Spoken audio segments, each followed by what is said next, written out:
Welcome to Blueprints for Brilliance Coaching Insights, a podcast by coaches for coaches.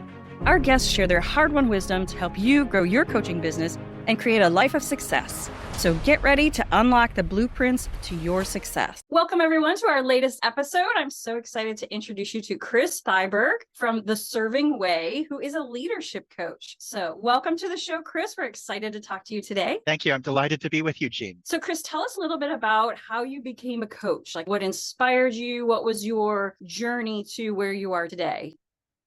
I think I'd like to come at it by unpacking the name of my practice a little bit, which I founded in the serving part of the serving way speaks to the fact that as I was coming up in my own work, I go even back to when I was at home and worked for my dad in our family purpose ministry of a camp and conference center in Connecticut. All the way back then, I sense the difference between leaders. When I'm around them, I sit up a little straighter and my shoulders are a little broader. And there's this sense that next thing is really going to stretch me. Not just skills. It's going to need something more from within.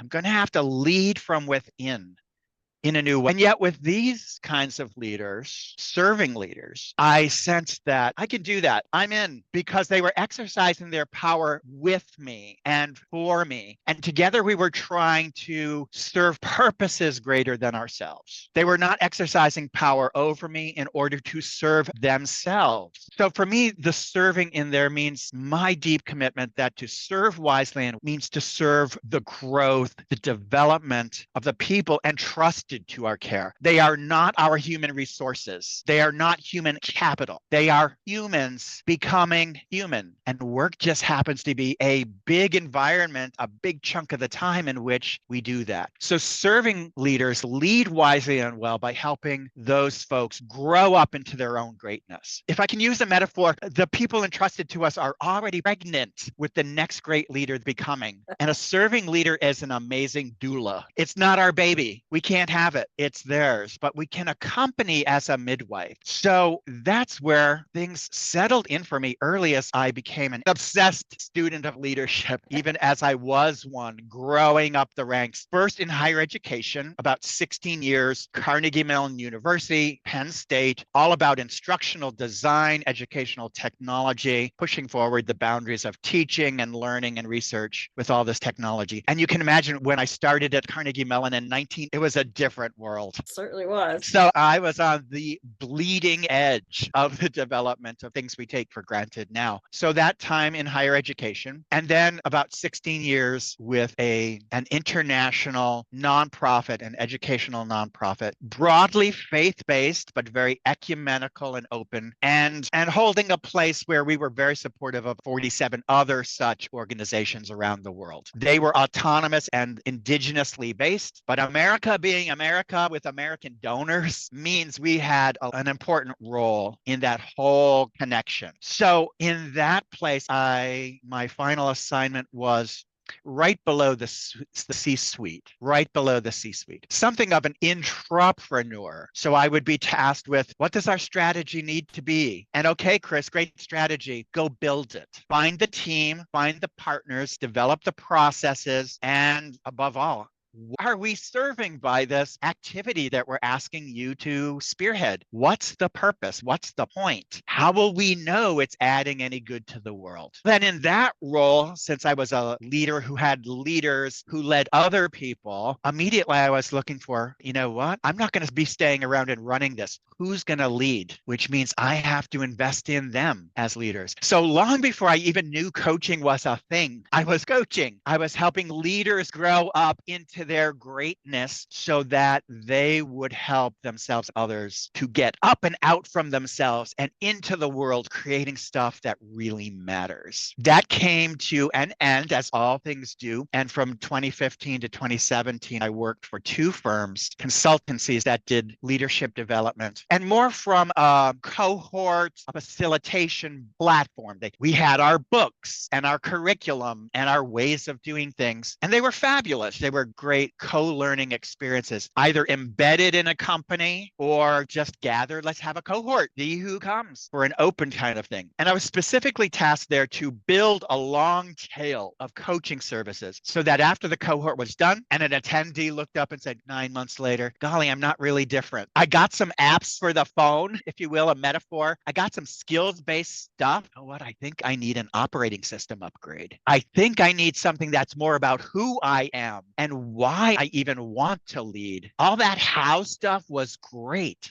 So I was there to build, how do we have that long support? And the market just did not support it in those years. The cohorts were not filling to have enough of a pipeline for these services. So I'll tell you a little secret. In the midst of that time, to fill in gaps, I actually worked as a cashier in our local Target. And if anyone wants to learn how to lead from the very bottom, go to retail, where everyone in their messiness and their beauty comes by us. And I had nobody to lead but me. I wasn't in charge of anything. But what I could do is help create with you a space for whatever amount of time where you were seen and heard and cared for, and nothing you could do, even if you were being cranky, could possibly be wrong. Wow, I'm not the coach I am today had I not worn the red and khaki of a Target. So that's the story. And again, here we are since 2018, the serving way, this notion of serving. The notion of the way is, yes, when I work with clients, they always come in with that apps, that outer game of leadership thing. And they're paying real money to see tangible improvements in performance, ways of doing stuff more skillfully, more effectively, more intentionally. Yes, but then there's the way of our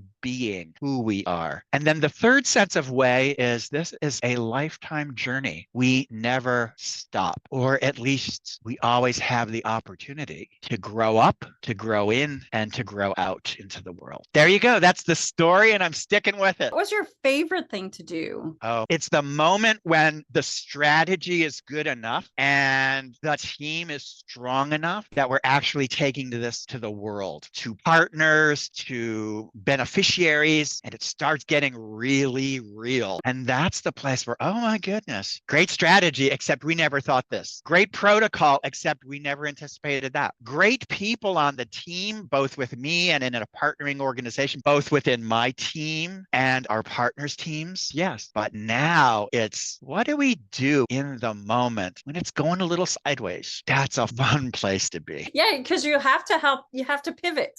A year ago, who would have known how the world would have changed, that AI would have come along and changed all kinds of things, almost everything. So you have to be agile and willing and able to incorporate that into your business, whether it's a business, a for-profit or nonprofit. Now, do you work now just with nonprofits, or do you work? No? I am blessed and enjoy so much working with emerging and experienced leaders in all sectors. The nonprofit, higher education, public sector is the place where I have subject matter expertise, having lived there and been a leader there and helped form other leaders there. And I absolutely love it when I'm with folks really tested by the marketplace and the disciplines in which, man, that higher purpose, is it actually landing in the world? The ways we're showing up, does it actually make a difference? I love the place. I would say this, the best fit for me, especially in the for-profit space, would be that those leaders are serving purposes greater than themselves, and they have a very rich bottom line. So yes, the shareholders, yes, the executive suite, yes, the customers, and yes, the partners and suppliers, and yes, the employees, and yes, the families of all these people I just named, and yes, the communities in which all the families I just named live, to the point where we're starting to look around and say, we share a beautiful world that's under threat. So I drop my little pebble in, one leader at a time, but the ones that have the fit for me to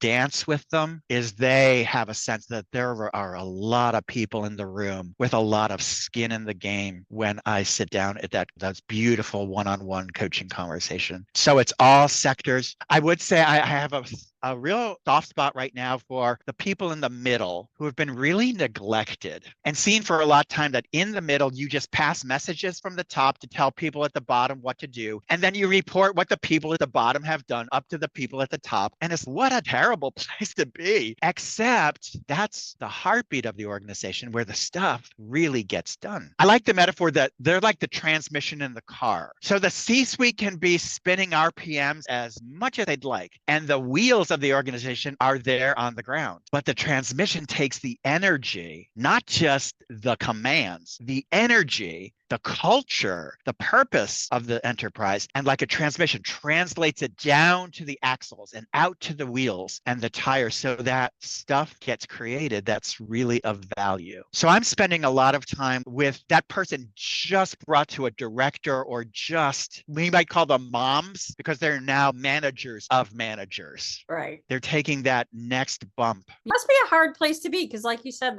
when they're really effective, they're not noticed because it's running so smoothly. It's because of them, but Yes. you just think, oh wow, this company runs really smoothly. That's because that middle person is making sure that what's happening at the top is getting, like you said, translated to the bottom and motivate the bottom and making it all run really smoothly. And since if those people in the middle are serving leaders and know that everyone in any corner is a potential leader, every time you and I might be together, Jeanne, where we need to collaborate to get something done, and I exercise a little bit of influence to bring us along, I'm being a leader. It's that simple. It's not a title. It's a set of actions and practices and ways of being. So when the middle understands they are serving and they're as invested in the development of those folks entrusted to them, super cool. You know what else is cool? When they realize they have influence upward and they might be helping to serve the growth of the people on the org chart who are supposed to have already arrived, but they haven't because they're human. And from the middle, it's sideways and it's diagonally, and it's so rich to sit in a place where their presence and their influence can be really effective. Yeah, like their energy. You can sense somebody who walks into a room who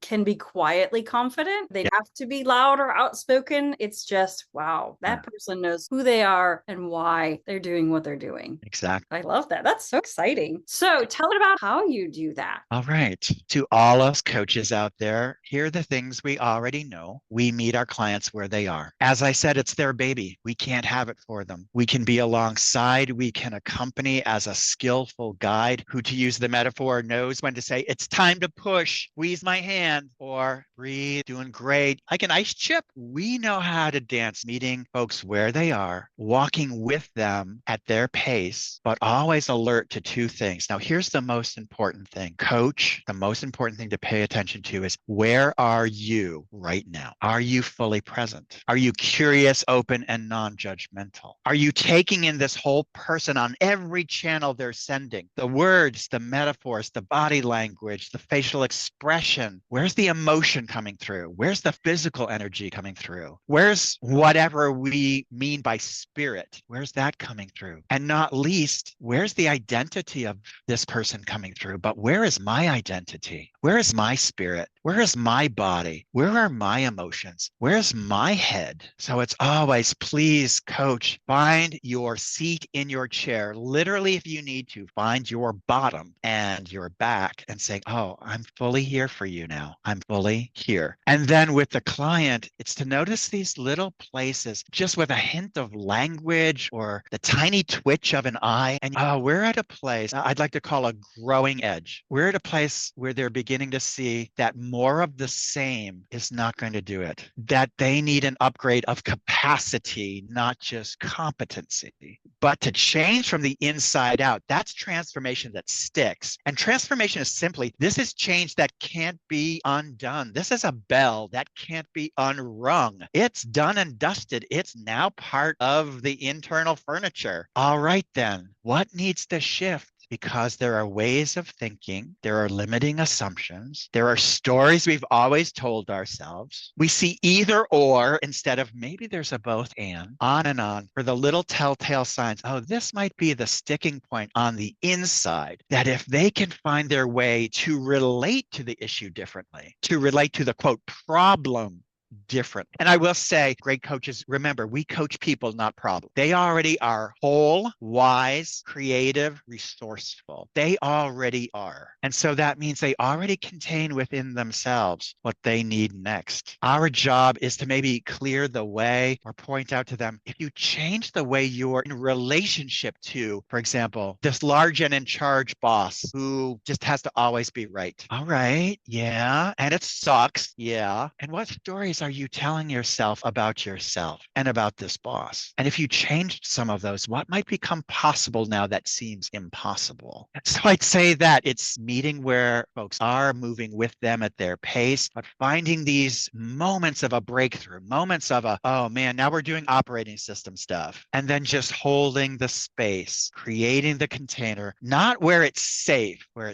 to be brave, where it's okay to be vulnerable. And man, when a client says to me, I've never said that to another human in my life, not even my partner, I think, yeah, that's the magic. That's what this sacred calling is all about. A space where someone knows I am seen, I am heard, I am valued, and this partner is totally committed to my growth and my flourish. Oh my gosh, I love that. That's so inspiring. And you're so right. We, especially managers who are managing managers, there's a lot of pressure on them. And they're managing people who they know have got a lot of pressure on them as well. So sometimes you need, and as coaches, we know you need somebody else to help you find that perspective, like you said, to dig deep and find that purpose and maybe understand and develop that relationship in a different, it's so powerful. Do you want to tell us a little bit about a client, specifically a client that you've maybe a favorite or a favorite transformation? And everyone is a delight. Even the ones that can be cranky are a delight because they give me the challenge to just find my own center, my own ground. Yeah. Love that. Great. So if this is a bit of a mashup, and I think it points out a phenomenon, and maybe many of us know this phenomenon called immunity to change. Immunity to change. Bob Keegan and Lisa Leahy cooked this up at Harvard, looking at adult development, how people continue to mature and grow more spacious, have more ability to hold more stuff, more complexity. They had this great saying, there's this huge complexity in the world, and then we have to grow our own internal complexity to hold the complexity in the world. Immunity to change simply is when you're with somebody who says, Chris, I really know what I need to do. It's XYZ. I'm committed to do it. I've made my plans over and over. It's just, I'm still stuck. I'm still not doing it. And then they begin to judge themselves and moralize and say, oh, it's willpower. Maybe I have a faulty character, or it's everyone else's fault. Like I try, but it's everyone else's fault. I'm just a victim here. They are the ones keeping me from. Okay, all right. And let's explore what else really matters to you. Because in immunity to change, it comes down to this. I may say I'm committed to XYZ, but I'm really committed to ABC, and I don't even know it. And that other thing is more powerful. And therefore, if I lay it out, and there are beautiful ways, literally a sheet in which you map out these things, oh my goodness, I'm committed to ABC, and I'm afraid of losing ABC. But I think ABC and XYZ are in conflict. They're either or. I can't have both. Oh my gosh, that's why I keep not doing what I say I'm going to do, and I keep doing the stuff I say I'm not going to do. So let's go to that large and in charge boss. We may say, I'm going to speak up in more meetings. And then it goes by, nope, and still nope. And then they unpack, if I speak up, I might fall out of favor, and then I won't belong, and then I might lose my job. And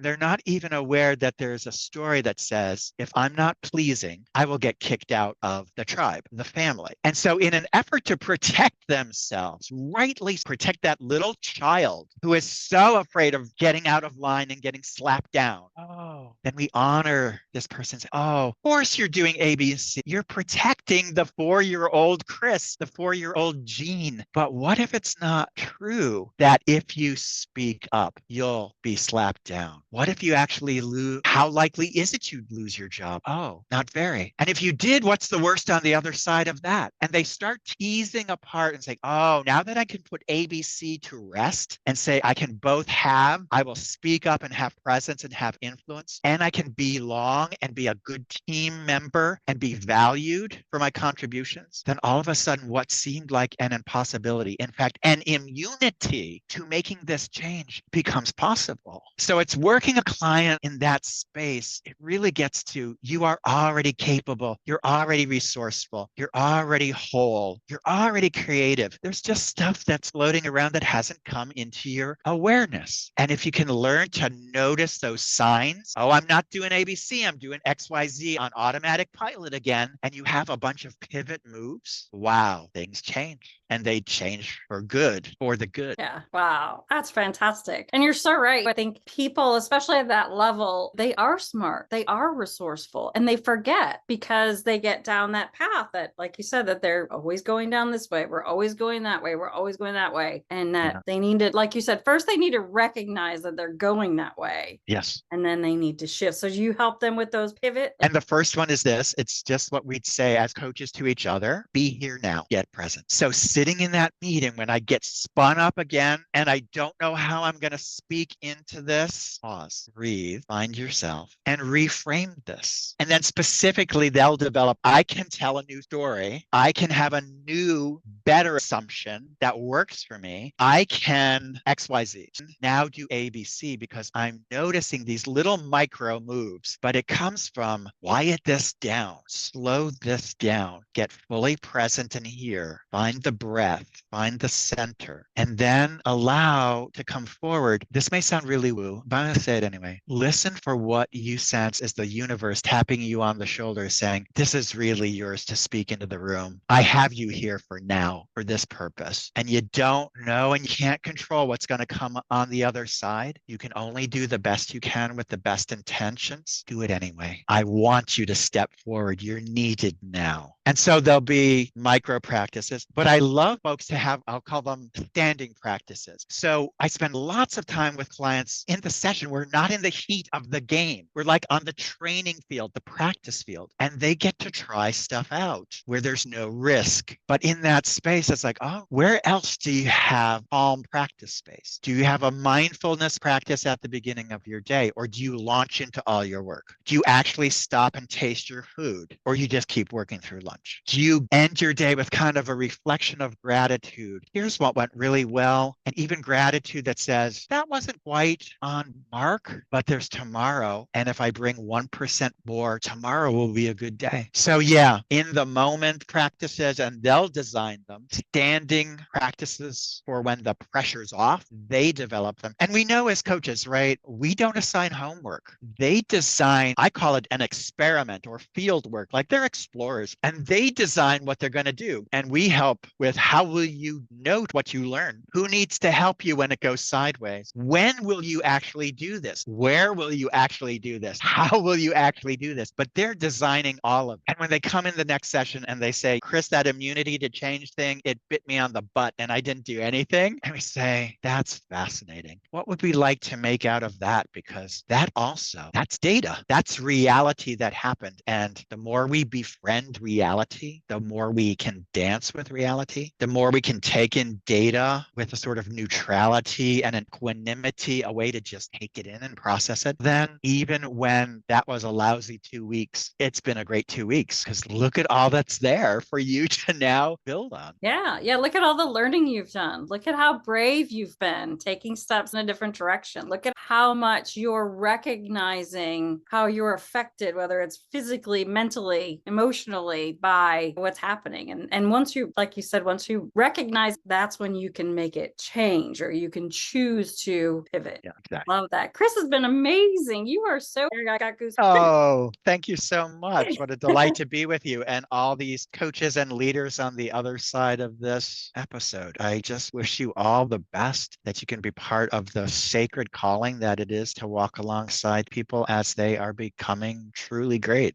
I love that. Okay, I'm going to ask you one last question. Please. If you could provide the world one tip to make it a better place, what would that be? I'm quiet now, and if you wish to cut it out, that's fine. But if you wish to keep it in, what I'm doing is just the coaching move to let that come up from my gut, not just pop out of my mouth. So I will say in answer to that question, maybe the top level is what I said before, is transformation is pain that sticks. But I'll step back and say the takeaway is failure be your very very best friend and guide on the way to transformation. Because when things are just going along, then there's no need to upgrade the operating system. But if a big smack in the head comes up, it really will hurt and likely not life-threatening. And it likely is the great opportunity to say, oh, what do you have to teach me, universe, right now? I am here. I am present. I am receptive. What does this actually open for me next? Transformation, change that sticks. And to be ready and open for transformation is befriend reality, even when it looks like failure. I love that. That's amazing. Chris, tell people how they could reach out to you if they wanted to find out more about what you do, send referrals your way, talk to you about your practice. Sure. That would be delightful. The porch light on Zoom for me is always open. I love talking to fellow coaches. And so theservingway.com is the website. And my LinkedIn profile is robust and I post content there from time to time. When it feels like the universe wants me to something, when the universe has something for me to say and not just because I think I have something to say. And so find me there. I will say, I hope that when people visit my website, that first they see themselves, that they see, oh, somebody gets it, that I'm in one of these stuck places where I need that kind of companion. So it's not going to be all about me and how I coach and all my credentials. Yeah, that's important. The first thing is, do you see yourself and have a sense already there might be a good fit here? There might be somebody who can see me and honor me and walk alongside. Website, theservingway.com. LinkedIn is under my whole name, Chris Thyberg, and Zoom porch is always open. I love that. The Zoom porch is always open. Chris, we will put all of your links in the show notes so people can reach out to you very easily. And I just want to say thank you so much for sharing so much of what you know and sharing your passion. We can feel it and hear it and see it. Thank you for holding such good space here and making this a very comfortable, welcoming place. I wish you the best and may you have many wonderful guests and serve tons of people beyond even what you can imagine or expect. What a lovely thing to say. Thank you. You're welcome. Thanks for listening to the Six Figure Business Mastery Podcast. If you enjoyed listening to this episode and you are ready to leverage video marketing on all online platforms, or maybe even start your own video podcast, then you need to check out the Done For You and Done With You program at themarketingvaadvantage.com and take your business to the next level.